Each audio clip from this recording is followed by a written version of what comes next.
prefer a man who lives and gives expensive jewels.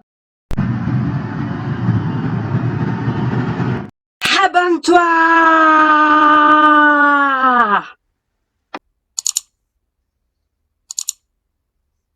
Salut les Poképotes, on se retrouve dans cette nouvelle vidéo de Captain Nico. Captain Nico, c'est moi. Je tiens à vous rappeler qu'on a le concours pour gagner l'Elite Trainer Box de la Voix du Maître qui est toujours en cours. Ça se termine le 31 octobre à minuit.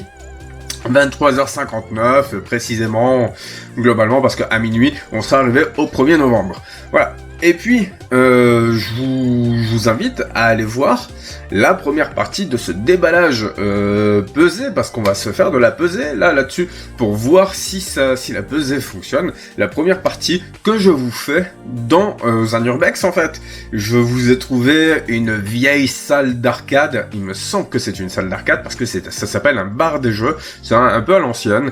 Et en gros, je me suis fait un petit urbex tout seul, donc j'avais bien les chocottes, je vous le garantis. Et en plus de ça, je crois que je n'étais pas si tout seul que ça. Voilà, je vous laisse découvrir la vidéo. Dans tous les cas, elle est juste avant celle-ci. Vous aurez également certainement les backstage de ce fameux concours, de ce fameux duel que j'ai eu avec Ravgo. Et donc en gros, le but du jeu également, c'est que si par exemple moi je perdais, eh bien c'était Mindfox, il me semble, qui descendait en rappel un pont, et si je gagnais, c'était Ravgo qui descendait en rappel un pont, ou inverse. Je me souviens plus.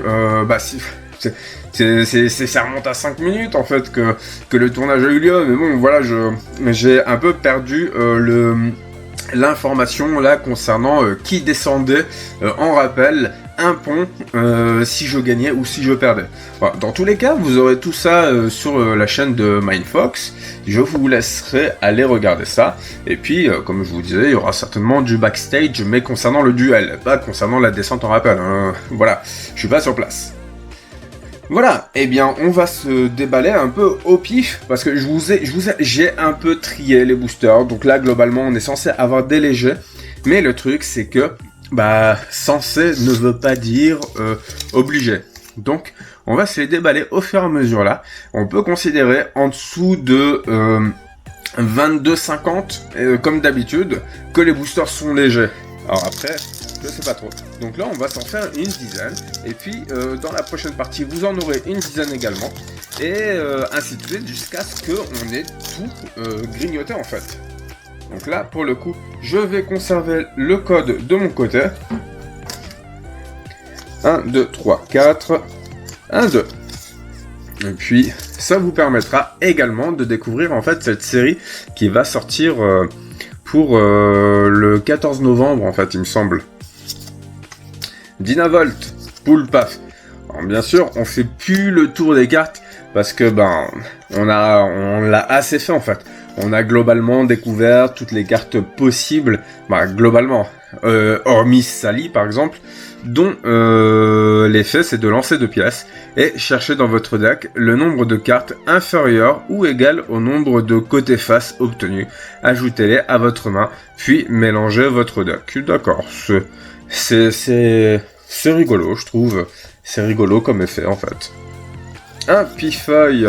Oui, parce qu'on a quasiment vu, globalement, on les a toutes vues, quasiment, hormis quelques ultras et quelques dresseurs. Et là, on a... Waouh, mais elle est trop belle. Mais attendez, regardez-moi ça. Je bloquais sur le Miaouz de Galar. Mais celle-là, elle est magnifique. Regardez.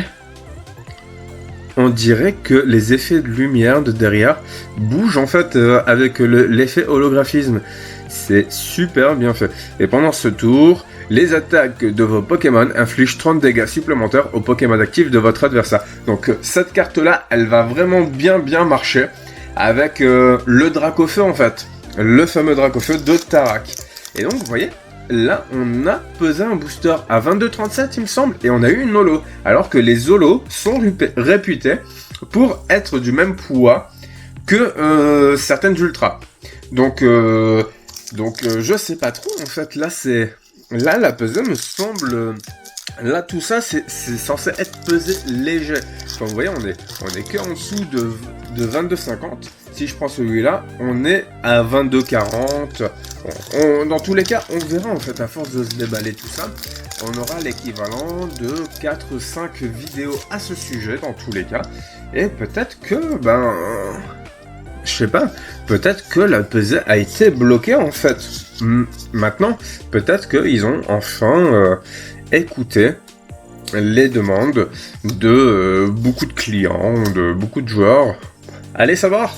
Parce qu'il est vrai que quand on achète des boosters à l'unité, on peut pas savoir si ça a été pesé, on peut pas se fier en fait aux vendeurs, c'est compliqué, et puis ça fait chuter le prix des boosters, donc c'est bien aussi d'un côté, mais tant qu'à se retrouver avec un booster pesé, autant le savoir quoi. Et là, on a un Ninjask, juste un Ninjask classique. On va se mettre la rare là-bas. Ce booster-là.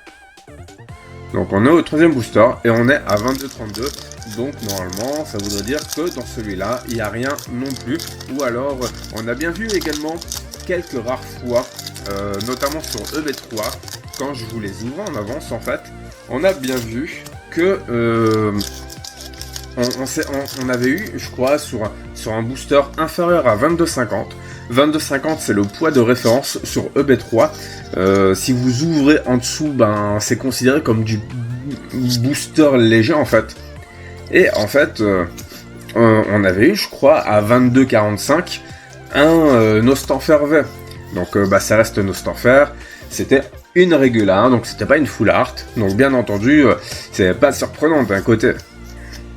Les employés de la ligue, un petit Rocabo et un Terrakium qui est une rare simple. Pardon, j'ai bugué, mais c'est pas trop grave. Donc là, on est à 22,30. Ça voudrait dire que théoriquement, il y a rien dedans dans celui-là non plus. Théoriquement.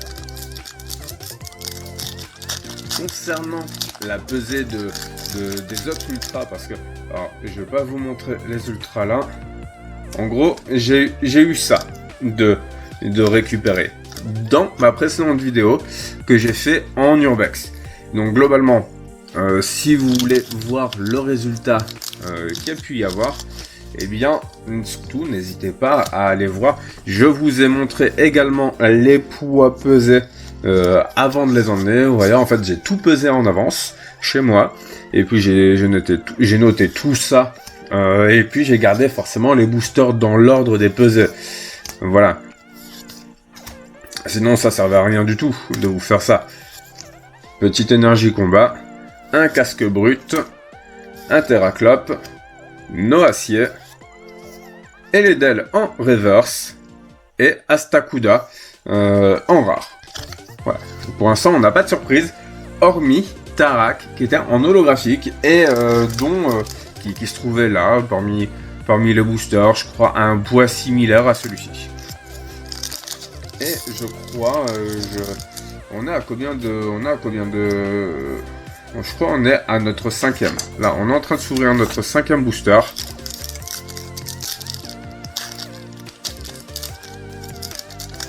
Donc normalement vous avez vu, c'est un Axolotl, je crois. Pour commencer au début de ce tirage. 1, 2. Ah non, c'est un Poulpaf. Je sais pas pourquoi je pensais à un Axolotl. Je pense que c'est parce que j'en ai vu lors de mon duel avec Ravgo en fait. Je pense que j'ai dû en avoir un. Et vu qu'Axolotl est de type eau, mais il est également de type combat, je crois. Je suis pas sûr. Je commence à avoir des doutes. Je commence à avoir des sérieux doutes. Donc Krakos, évolution de Poulpaf. Hop là. Et c'est un Crocorible. C'est horrible. Ok. Et il est même pas holo. Donc là, on en est à notre 6e. Alors, 22,30, vous savez quoi? Je vais quand même voir à vous mettre des boosters qui sont peut-être plus prometteurs. Non, ce sera peut-être plus intéressant. Alors, pourquoi? Alors, lui, il est à 22 et quelques. On va se mettre lui, tiens. Il est à 22,47. On va voir si déjà à 22,47 on a quelque chose. Si ça se trouve, en fait, on n'a rien dans les boosters lourds. Voilà. Mais j'aimerais bien quand même vous sortir une petite ultra ou deux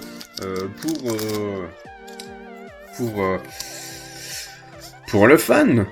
1, 2, 3, 4. Une petite... Alors après par exemple une magnifique, une Amazing Rare. Donc apparemment les Amazing Rare ont le logo M en bas de la carte. Parce qu'en anglais ils ont un logo qui est le A. Donc A pour Amazing. Nous c'est un M. Et on m'a dit en fait en commentaire qu'en fait c'était le M de magnifique. Donc voilà. De se tirer une petite magnifique. Bon, ce sera pas le cas ici, vu qu'on a une reverse. Mais c'est un Xerneas, il est cool, hein. Il est sympatoche. Et on a un Magearna en holographique. Voilà. Si vous voulez voir, il y a... Moi j'aime bien les effets holographiques, sont de plus en plus améliorés, je trouve, au niveau des cartes. Ou alors c'est juste qu'ils ont voulu changer un peu pour le coup. C'est vrai que des fois on a des cartes un peu plus jolies, des fois on en a des un peu moins jolies. Là pour le coup, je trouve que les effets d'holographisme donnent l'impression en fait d'être... que le Pokémon, l'illustration bouge. Donc là on a 22,48. Si je me trompe pas. Voilà, 22,48. Ou 22,47,9 en fait. Hein.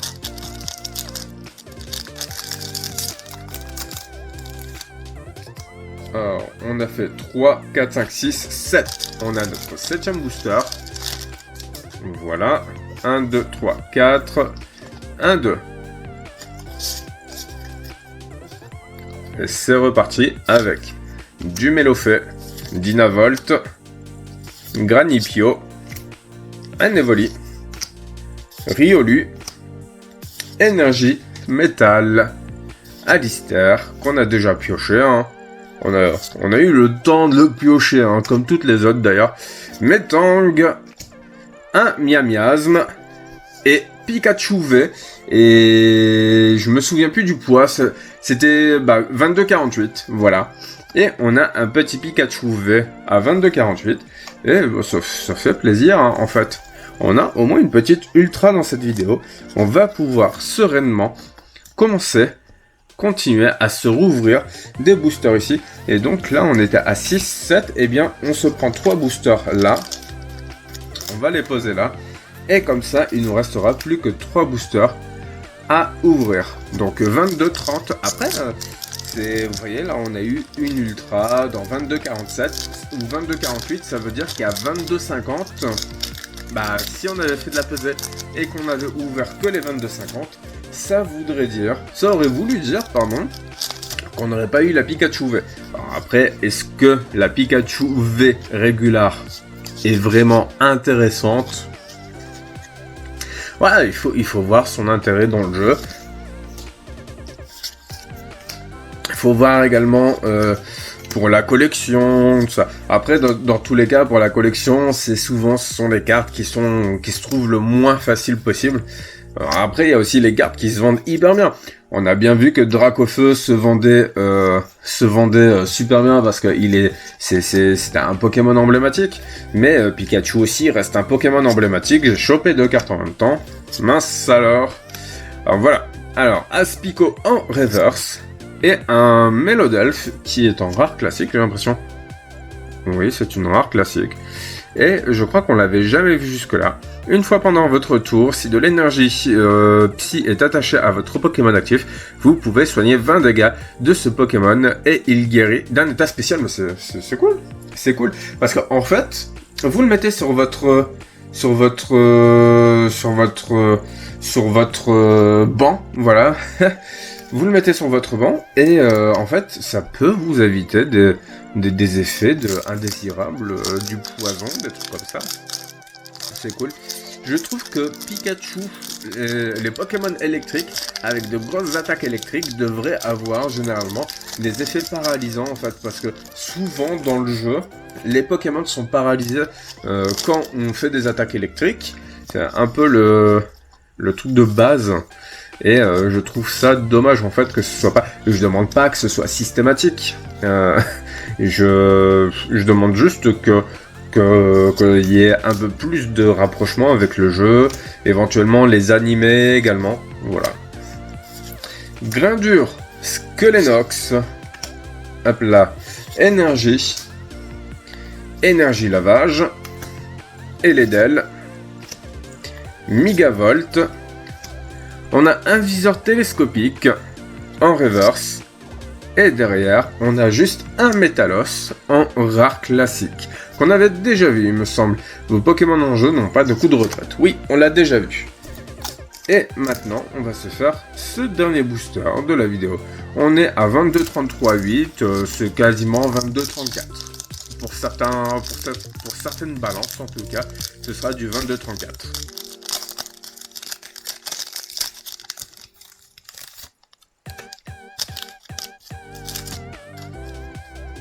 Un, 2, 3, 4. 1, 2, et voilà. Et peut-être qu'on va terminer en beauté cette vidéo. Après, dans tous les cas, on a eu un Pikachu V. Moi, ça me fait extrêmement plaisir. On en avait chopé un. Je vous dirai pas dans quelle vidéo.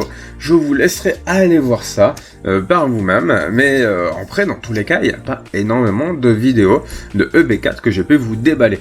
La capsule mémoire qui est censée bien fonctionner avec Aquali, apparemment. Ramboom. Ah!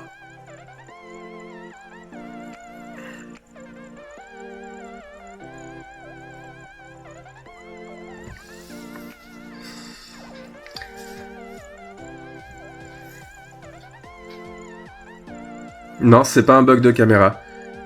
On vient d'avoir Zacian V, Zacian en magnifique en fait. Zacian le magnifique. On peut vraiment dire qu'il est magnifique, hein, pour le coup. Quand j'avais posté la vidéo de présentation des Amazing Rares, eh bien, dans les commentaires, on voyait des commentaires du genre « Ah ouais, c'est un peu abusé, c'est comme si qu'ils avaient balancé des taches de couleur et tout ça. » Mais il faut dire que le rendu est plutôt cool. Le rendu japonais l'est encore plus, mais moi, je suis néanmoins suffisamment satisfait pour les rendus des cartes magnifiques en fait. Voilà, on a un Zacian, j'hésitais entre crier ou... Mais c'est dingue. On a un Zacian en magnifique, donc 110 PV. Comme d'habitude, l'énergie, le type et la base brillent. On est sur une carte texturée au niveau de l'illustration et on a en fait toute la partie illustrée et le dépassement de couleurs sont brillants. On a même le cadre qui est brillant. On a les énergies qui sont là, qui sont brillantes. Pareil pour énergie de coup de retraite, faiblesse, le M de magnifique et les énergies là. Et quelques brillances par-ci par-là. Voilà. Donc il a 110 PV. L'attaque artillerie métallique qui inflige 30 dégâts. Attachez une carte énergie de base de votre pile de défausse à ce Pokémon. Et épée magnifique qui inflige 150 dégâts. Plus si votre adversaire a au moins un Pokémon VMAX en jeu, cette attaque inflige 150 dégâts. Alors après, certes, il faut 3 énergies différentes. Feuille, psy et métal. Mais vous infligez 300 dégâts. Sans prendre en compte, en plus, si vous infligez des dégâts de faiblesse, vous faites x2, en fait, ça fait 600 dégâts. Mais c'est hallucinant. C'est hallucinant. Voilà, je vous ai pas montré. Donc, petit Marest. Donc, Marest, c'est la première fois qu'on l'a. La bataille qui inflige 30 dégâts et la frappe capricieuse qui inflige 180 dégâts. S'il vous reste exactement 2, 4, 6 récompenses, cette attaque ne fait rien. Ah oui, ok. Bon, en contrepartie, en même temps, cette attaque peut infliger 180 dégâts pour une double énergie blanche et une énergie combat, j'ai envie de vous dire. Donc, il y a pas photo. Voilà, et bien on se termine en fait cette vidéo de manière assez inattendue et plutôt magnifique, j'ai envie de vous dire. On a eu un Pokémon magnifique et un Pikachu V. veux dire, ça m'a bien calmé. Je m'attendais à finir juste avec un Pikachu vert. D'ailleurs, avec les yeux brillants. J'adore ça. J'adore ce détail. Voilà. Que vous dire de plus, en fait? Je vais mettre ça dans la miniature. Je pense que je vais le mettre dans la miniature. Voilà. Je vais vendre le truc. Je vais mettre ça dans la miniature. Et bien voilà, j'espère que vous avez apprécié cette vidéo, ce déballage. On se retrouve dans quelques jours pour la suite, pour ces autres boosters-là, qu'on va se faire en puzzle. Pour moi, ce sera tout de suite, donc bah forcément, je saurai, au moment où vous voyez cette vidéo, je saurai tout ce qu'il y a dedans, globalement. Voilà. Et à la fin de toutes nos vidéos, je vous ferai un récap de toutes les ultras et le amazing qu'on a pu avoir. Donc restez bien accrochés jusqu'au bout, ça va être plutôt cool, voilà. Et bien je vous dis à dans quelques jours, et puis d'ici là, n'arrêtez pas de geeker, allez ciao.